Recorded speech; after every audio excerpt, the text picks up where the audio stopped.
reconnaître sa vraie voix et la changer instantanément. Savoir quelle est votre voix naturelle lorsque vous êtes dans une ambiance, dans une situation confortable, lorsque vos émotions ne prennent pas le pas sur votre voix. Voici l'objectif de cette vidéo et cette vidéo s'inscrit forcément dans la continuité des vidéos précédentes que j'ai fait sur la voix. Les conseils seront donc nouveaux. Donc, la première chose à faire, le like en dessous de cette vidéo si elle vous a plu à la fin et également l'abonnement si vous me découvrez à travers cette nouvelle vidéo. Bienvenue à tous les nouveaux. Ici, on parle souvent voix, mais on parle surtout communication, aisance sociale et intelligence relationnelle.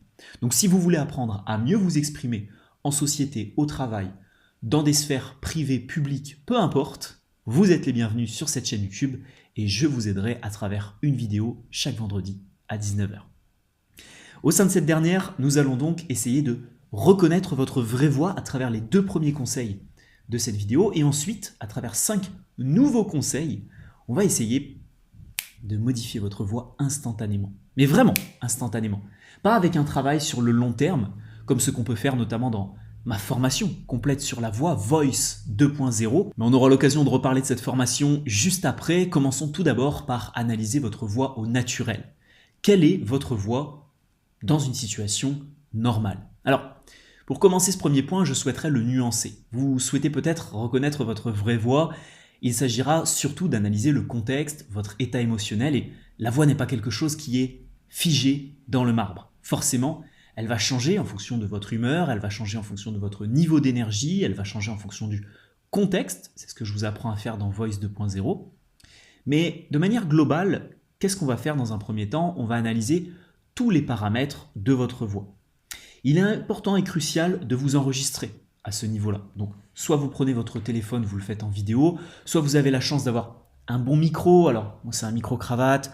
Vous pouvez utiliser, je crois que le micro des AirPods est meilleur que le micro du téléphone, ce qui brouillera un petit peu moins votre voix. Donc, enregistrez-vous en train de parler, non pas en train de lire, mais bien en train de parler, sans employer un terme théâtral et en ayant une diction, une articulation, une puissance, je dirais quasiment neutre. Là, je sens que je parle avec beaucoup plus de puissance et c'est même pas forcément dans mon timbre naturel. Là, par contre, je parle avec une voix beaucoup plus basse, avec beaucoup moins de puissance et je sens non plus que c'est pas très naturel. Par contre, la voix que je vais utiliser en vidéo, vu que j'ai un micro, je n'ai pas besoin de parler très fort, je ne vais pas non plus chuchoter, c'est pas une chaîne d'ASMR, et bien forcément, c'est ma voix au naturel. Donc enregistrez-vous et essayez de reconnaître tous les paramètres de votre voix. Le sifflement, l'accent, la quantité de souffle, la puissance, l'articulation, la clarté, les vibrations. Essayez vraiment de noter tous ces paramètres-là et de noter les caractéristiques de ces paramètres-là, un petit peu comme si vous étiez en train de déguster un bon vin et que vous étiez en train de noter la couleur, la robe, le nez, etc. Ensuite, après avoir fait ça, on va aller plus sur une analyse et une auto-évaluation. Cette auto-évaluation, elle s'inscrit dans la transformation que vous voulez faire. C'est-à-dire comment vous voulez transformer votre voix. Vous avez par exemple un fort accent et vous voulez gommer cet accent. Bon, sur quels paramètres vous pouvez aller jouer? Est-ce que votre accent il est dû au souffle? Est-ce qu'il est dû à une mauvaise articulation? Est-ce qu'il est dû à un sifflement? Est-ce qu'il est dû à un stress qui peut être à ce niveau-là? Est-ce qu'il est dû à une posture? Voilà.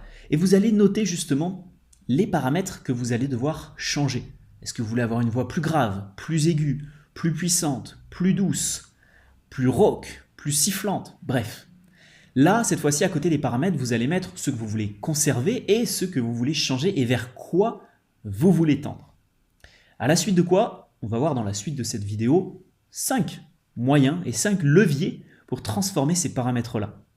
Mais si vous voulez vraiment quelque chose de très complet, avec des quiz, des évaluations, un suivi et non pas 3 ou 4 exercices, mais bien des dizaines et des dizaines d'exercices, le mieux pour votre voix, vous le savez, c'est: je sais à quel point il peut être difficile de mal placer sa voix à l'oral. Vous avez beau faire tous les efforts nécessaires, être à l'aise socialement, utiliser les bons mots, avoir une forte intelligence sociale, si votre voix ne vous suit pas, alors vous irez dans le mur. Votre voix, c'est votre meilleur outil et c'est votre meilleur ami en communication. Elle vous permet de rythmer votre discours, elle vous permet d'avoir une diction et une articulation claires, elle vous permet d'être captivant lorsque vous devez tourner une vidéo, parler en public, séduire, convaincre, persuader ou être pédagogue. Mais bien souvent, la voix, c'est quelque chose qui fait défaut. Pour beaucoup d'hommes, c'est trop monotone. Pour beaucoup de femmes, c'est mal timbré et mal placé. Et puis, c'est en mettant de côté tous les problèmes qui peuvent être liés à la voix, gorge serrée, tic de langage, débit trop rapide ou trop lent. Croyez-moi, j'ai créé une méthode spéciale pour permettre aux personnes de travailler leur voix et plus particulièrement leur communication paraverbale. Je ne vais pas vous apprendre à devenir de grands chanteurs ou de grandes chanteuses. Mais par contre, je vais vous apprendre à bien placer votre voix, à avoir la bonne sonorité en fonction du contexte et en fonction de ce que vous voulez en faire. Et c'est ça le plus important. Parce qu'une belle voix, c'est une voix qui vit, c'est une voix qui vibre et c'est une voix qu'on transforme. Alors si ça vous intéresse, le programme s'appelle Voice 2.0. Il contient plus d'une quarantaine de leçons de formation vidéo, sera de toute façon mis à jour dans les années qui suivent et si vous l'achetez aujourd'hui, il sera disponible à vie pour vous. Les mises à jour sont offertes, les quiz sont à l'intérieur, les fiches PDF, mais surtout des leçons vidéo pratiques. Des dizaines et des dizaines et des dizaines d'exercices vous attendent à l'intérieur de ce programme. Donc si vous voulez, parce que là je suis en totale improvisation, il n'y a pas de script, apprendre à faire la même chose et avoir une voix intense, profonde, convaincante et captivante, ça se passe dans Voice 2.0. Alors vous l'avez compris, Voice 2.0, c'est un travail long terme qui vous assurera forcément de réussir à transformer votre voix sur le long terme. Maintenant, le sujet de cette vidéo, c'était instantanément. Ce n'est pas des vidéos putaclic. On va aller sur des choses que vous pouvez modifier pendant que vous suivez cette vidéo ou pendant que vous vous entraînez à la suite de cette vidéo. Et la première chose à faire, c'est de modifier et d'importer, bien souvent c'est plus, c'est rare que ce soit moins, plus de souffle. Plus de souffle dans votre voix vous offrira une meilleure voix. Quel que soit l'objectif, que ce soit une voix plus puissante, une voix moins puissante, une voix plus douce, plus mélodieuse, une meilleure articulation, une meilleure prononciation, peu importe, les exercices de vocalisation et des exercices de respiration vont vous aider. Donc concentrez-vous sur votre respiration, essayez de pouvoir inspirer au maximum et de pouvoir faire des phrases avec le maximum d'air possible. J'ai déjà donné dans d'autres vidéos de cette chaîne YouTube des exercices précis sur la respiration. L'exercice du diaphragme, l'exercice de la paille, l'exercice de la respiration 5-1-5, 5-1-3, il y a différentes variantes possibles de tout ça, la cohérence cardiaque qui peut également vous aider. Donc là forcément, vous avez de quoi faire, trouvez les exercices qui s'adaptent le mieux à votre profil, à votre situation. Mais le premier conseil, c'était vraiment essayer de faire rentrer plus d'air. L'air, c'est ce qui va vraiment permettre à la voix de pouvoir faire ce que vous voulez avec. Si vous voulez avoir une voix, encore une fois, plus douce, ça passera aussi par un meilleur souffle. Si vous êtes limité par votre capacité respiratoire, vous n'aurez pas une belle voix. Ensuite, le quatrième conseil et deuxième exercice de cette vidéo, c'est de travailler sur votre capacité à être détendu. Si je vous fais cette vidéo en ayant des points de tension, vous savez, les points de tension, c'est par exemple, je suis en train de vous faire cette vidéo et, bon, vous ne voyez pas trop parce que j'ai mis un zoom assez prononcé, mais je suis en train de faire cette vidéo et là, vous voyez qu'au niveau de mes mains, il y a des craquements, etc. Je me torture un petit peu. Bon, bah là, ma voix, forcément, elle va être tendue également, parce que d'un point de vue corporel, je suis également tendu. Ça peut passer par le langage au niveau des jambes, au niveau des cuisses. Ça peut passer par la manière dont vous allez être dans votre état d'esprit sur le moment. Donc, supprimez toutes ces tensions. Mettez-vous dans un endroit dans lequel vous vous sentez bien. Mettez-vous dans un environnement dans lequel vous vous sentez bien et enregistrez-vous avec aucune tension, aucun stress. Si vous n'êtes pas très à l'aise avec la caméra, ne mettez pas la caméra, mettez juste le son. Parce que bien souvent, et c'est l'objet de l'un des modules de Voice 2.0, c'est de libérer sa voix. Oui, rajouter des exercices de prononciation, diction, etc., c'est vraiment bien. Et c'est ce qu'il y a dans toutes les formations qu'il y a sur Internet sur la voix. Mais moi, j'ai penser au-delà de tout ça. Je me suis dit, ok, rajouter des choses c'est bien, mais réussir à supprimer aussi certains blocages, certains problèmes, tous ceux qui ont la voix qui tremble, tous ceux qui ont des tics de langage, tous ceux qui ont des problèmes au niveau de leur capacité respiratoire, tout ça, ça peut aussi vous aider. C'est pour ça qu'il y a tout un module dans ma formation sur comment supprimer tous ces blocages-là. Et l'aisance, la détente dans votre voix va être extrêmement importante. C'est pour ça aussi que tous les paramètres en communication sont liés et que moi je peux aussi bien vous enseigner des choses sur comment être à l'aise, confiant à l'oral, que comment maîtriser votre voix. Parce que les deux sont intimement liés. Si vous n'avez pas d'aisance, vous n'aurez pas une belle voix. Et si vous avez une belle voix mais que vous manquez d'aisance, votre voix ne sera pas à son plein potentiel. Donc ce quatrième conseil, c'est vraiment de travailler sur votre aisance, sur l'aisance de vos propos, sur la manière dont vous formulez les phrases, que ce soit simple, fluide, que vous ne soyez pas en train de vous torturer l'esprit à vous dire quel mot je vais utiliser, comment je peux formuler ça de la meilleure manière, parce que forcément, ça aura un impact sur votre voix. Soyez également très à l'aise avec les mots que vous allez dire, en fonction de l'état émotionnel que vous allez avoir, de pouvoir poser des mots sur certaines choses, des mots sur des émotions des fois un petit peu dures, hein, la mélancolie, la tristesse, la colère, et plus vous allez être à l'aise avec ce champ lexical-là, plus forcément votre voix vous en remerciera. Donc, détente et aisance, quatrième conseil de cette vidéo pour être sûr de changer sa voix instantanément. Cinquième conseil, on va être cette fois-ci sur cette zone-là. La bouche, mais également les joues. Tous les muscles que vous avez ici, il y a énormément de muscles sur votre visage. Alors on ne va pas faire du mewing, on ne va pas faire des exercices pour avoir une mâchoire carrée et une jawline, mais on va entraîner les muscles et votre articulation. Tous ceux qui ne vont pas avoir un visage expressif.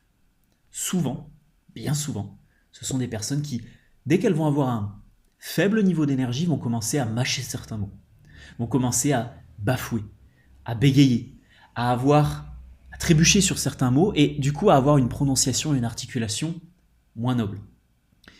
Entraînez-vous beaucoup plus à la diction, à l'articulation, mais au-delà de ça, entraînez-vous à utiliser les muscles de votre visage. Et un conseil tout bête, hein, mais par exemple, mâcher beaucoup plus de chewing-gum au quotidien, ça peut vous entraîner là-dessus. Si vous utilisez des gommes pour muscler votre mâchoire, etc., ça peut vous aider là-dessus aussi. Mais le but va être d'activer ces muscles-là, qu'ils aient l'habitude, un peu comme n'importe quel muscle du corps. Si vous avez l'habitude de courir, forcément vos jambes, vous avez l'habitude de les utiliser. Quelqu'un qui reste assis toute la journée à bosser derrière un écran et qui ne fait pas de sport, n'a pas l'habitude d'utiliser ses jambes. Donc forcément, dès qu'il a un niveau d'énergie un petit peu plus bas, c'est un peu rouillé, quoi. Et puis pourquoi pas, on lève un peu moins les pieds, puis on trébuche sur le trottoir et puis on finit le ventre à terre. C'est la même chose au niveau de tous les muscles que vous avez ici, au niveau de votre bouche. Si vous n'avez pas l'habitude de beaucoup parler, si vous n'avez pas l'habitude d'utiliser ces muscles-là, forcément, vous n'aurez pas une bonne voix et vous n'aurez pas une bonne expression. Donc le conseil que je peux vous donner, c'est d'utiliser bien plus souvent les muscles de votre bouche et de votre mâchoire, quelle que soit la stratégie que vous voulez utiliser. Le sixième conseil de la vidéo, ça va être de modifier instantanément votre posture.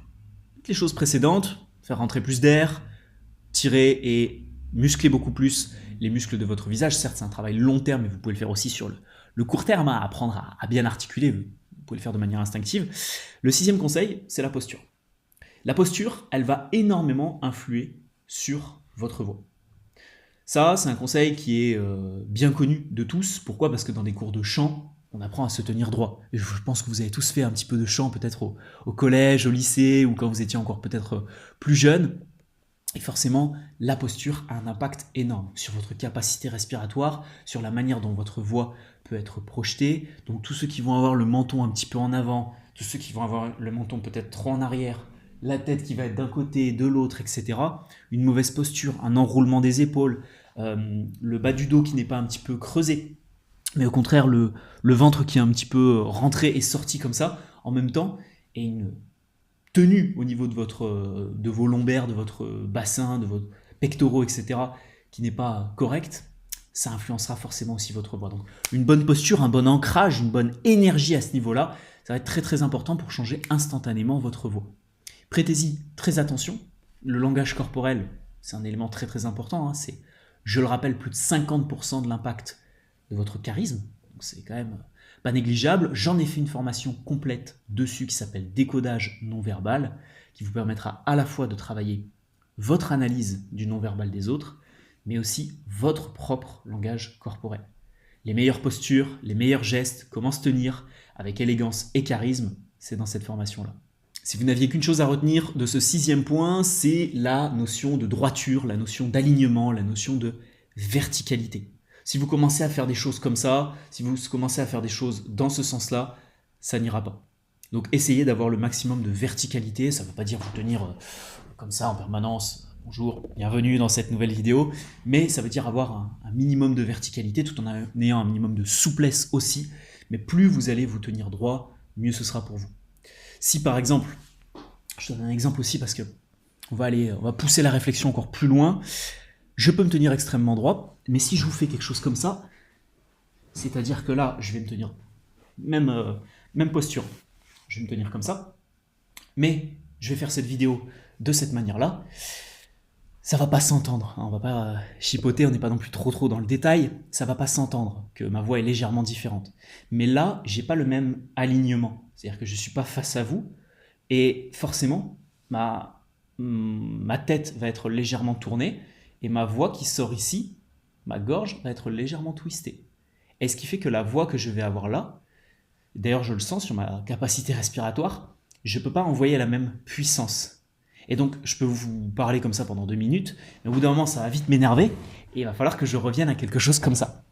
Donc, essayez d'avoir le meilleur alignement possible, épaules, bassin, pieds, jambes, mains, tout qui est dirigé vers votre interlocuteur, et là, vous aurez la voix la plus agréable possible. Et enfin, 7e conseil, chose que vous pouvez changer aussi radicalement, aussi instantanément. Alors ça, j'en parle dans une autre de mes formations, c'est une formation sur les émotions, mais on le voit aussi dans Voice 2.0 concernant la voix, c'est l'exploitation des émotions en fonction du contexte. Émotions et voix sont intimement liées. C'est pour ça que d'ailleurs dans la nouvelle version de Voice 2.0, j'y ai intégré tout un module sur comment modifier votre voix en fonction de l'objectif que vous avez. Vous voulez être drôle, je sais que l'humour c'est pas une émotion, mais si vous voulez être drôle, si vous voulez être crédible, si vous voulez être autoritaire, si vous voulez être séduisant, si vous voulez être pédagogue, et bien d'autres formats aussi, eh bien vous devez être capable de modifier votre voix, votre état d'esprit et vos émotions. Et vous devez reconnaître à quel point les émotions peuvent changer votre propre voix. Pour ça c'est simple, vous allez vous prendre, alors pas toutes les émotions possibles et inimaginables, et pas toutes les nuances, combinaisons, dérivées d'émotions qu'il existe, mais vous allez prendre les 7 émotions universelles de Paul Ekman. Joie, tristesse, colère, peur, honte. Alors moi j'ajoute souvent le mépris aussi, mais je ne sais pas si elle est exactement dedans, et je ne sais plus celle que je n'ai pas citée. Étant donné que j'ai une mémoire visuelle comme ça à l'oral, je ne pourrais pas vous redonner les 7, mais en tout cas vous voyez à peu près quelles sont les 7, et vous allez vous enregistrer avec ces 7 émotions-là. Et vous allez voir à quel point les émotions peuvent modifier votre tonalité.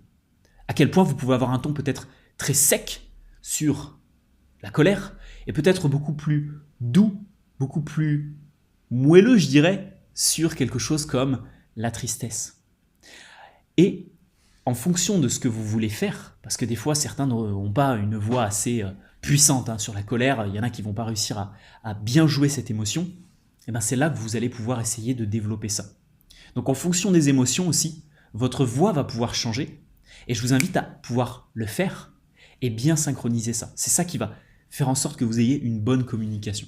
Quand vous allez dire à quelqu'un quelque chose, vous n'allez pas utiliser le mot colère dedans, mais il doit le comprendre par votre infraverbal que là vous êtes vraiment en colère. Vous n'êtes pas en train de sourire, vous n'êtes pas joyeux, c'est pas de la joie, c'est vraiment de la colère. Et ça, vous devez pouvoir le faire passer sans forcément que ce soit dans votre langage verbal, que ce soit simplement dans votre langage infraverbal, c'est-à-dire voix et non verbal. Et que vous n'ayez pas besoin de taper du poing sur la table pour vous faire entendre. C'est ça qui signera votre voix, c'est ça qui vous permettra d'avoir une belle voix, et c'est ça qui vous permettra de changer votre voix instantanément. J'espère donc, mes futurs leaders, que cette vidéo vous aura permis de comprendre comment reconnaître déjà votre voix naturelle, l'analyser, différents paramètres, et surtout de pouvoir la modifier instantanément avec quelques petites pistes que je vous ai données dans cette vidéo. Bien sûr, le gros du travail sera à faire sur le long terme. Parce que bon, cette vidéo, c'était un peu pour attiser votre curiosité, je ne vais pas vous le cacher, changer sa voix instantanément. C'est faisable, hein, tous les conseils que je vous ai donnés là sont utiles et efficaces. Mais le mieux reste de pouvoir modifier votre voix avec le temps, avoir une flexibilité et avoir cette possibilité. Et si vous voulez vous octroyer cette possibilité, ça se retrouvera forcément dans Voice 2.0, un programme qui n'est pas si onéreux que ça et qui changera radicalement votre voix à tout jamais. On se retrouve donc, mes futurs leaders, sur Voice 2.0 dans quelques instants, ou si vous voulez attendre la vidéo de vendredi prochain, parce que vous êtes déjà dans Voice 2.0, vous avez déjà acheté le programme, et bien vendredi prochain, on verra ensemble l'utilité et l'efficacité du stoïcisme dans votre communication. 5 réflexions de stoïciens qui vous permettront d'accroître votre richesse et votre éloquence personnelle. On se donne rendez-vous vendredi prochain à 19 h. Merci beaucoup à chacun d'entre vous pour votre visionnage.